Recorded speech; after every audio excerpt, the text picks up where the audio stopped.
상황적 자살 위험 신호라는 말이 무슨 말이에요? 그렇죠. 앞에서 이제 언어로 보이는 거 있고 행동으로 보이는 거 있잖아요.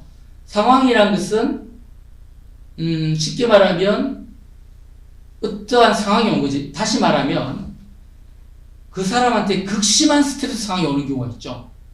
예를 들자면 해고나 실직되면 급격한 스트레스 상황이 온 거잖아요. 이런 경우에는 해고나 실직 또는 해고나 실직이 안 되더라도 그 위기에 처해 있을 경우에는 실질적으로 자살률이 높아진다는 연구가 아주 많이 되어 있고 이건 공공연한 사실로 되어 있는 거죠.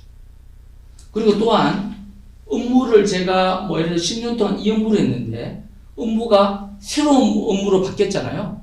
그러한 상황이 올 때에도 스트레스가 극심하게 높아지는 거죠.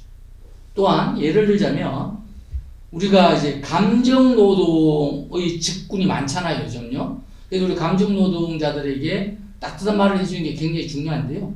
이 감정노동자들이 어떤 고객들로부터 엄청난 감정노동의 스트레스의 상황에 직면했을 때에도 우리가 이러한 상황에 직면한 사람들을 잘 봐야 됩니다. 다시 말하면 첫 번째는 이러한 극심한 스트레스적 상황이 있을 때 잘 봐야 되고요.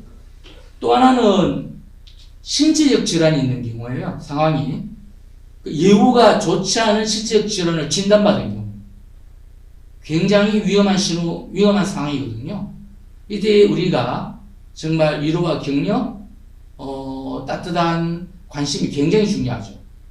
아니면 만성질환이 너무 오래된 경우 있잖아요. 이런 경우에도 이러한 상황에 있는 사람들에게도 우리가 따뜻한 격려와 관심이 굉장히 중요하다는 말씀이고요. 또 하나를 말씀드리면요. 최근에 사랑하는 사람을 떠나보낸 경험이 있는 경우 있잖아요. 쉽게 말하면 사랑하는 가족이나 사랑하는 친구가 꼭 자살이 아니어도 돌아가신 경우 있잖아요.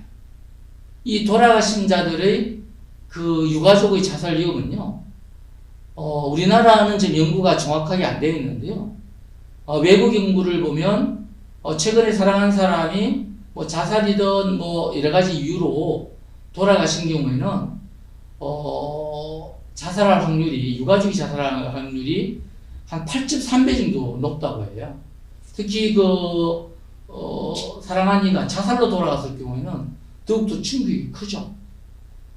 예를 들자면 뭐 남편이 만약에 자살했잖아요. 그 경우에는 아내가 자살할 위험이 16배 많다고 해요. 또 예를 들면 아내가 자살했잖아요. 그러면 남편이 자살할 확률이 일반인보다 46배, 46배가 높다고 하거든요. 그러니까 어쨌든 사랑하는 사람이 자살이든 자살이 돌아가셨을 경우에 이 유가족에 대한 어떤 지원 시스템, 자살 예방 시스템, 격려 시스템이 우리나라가 좀 더 준비해야 될 것 같고요. 특히 자살로 어떤 경우에 유가족일 경우에는 더욱더 우리가 지원 시스템, 격려 시스템 이런 것들이 필요합니다. 그러나 아직까지 우리 여기에 대한 연구가 좀 부족하다는 점이 안타까운데요.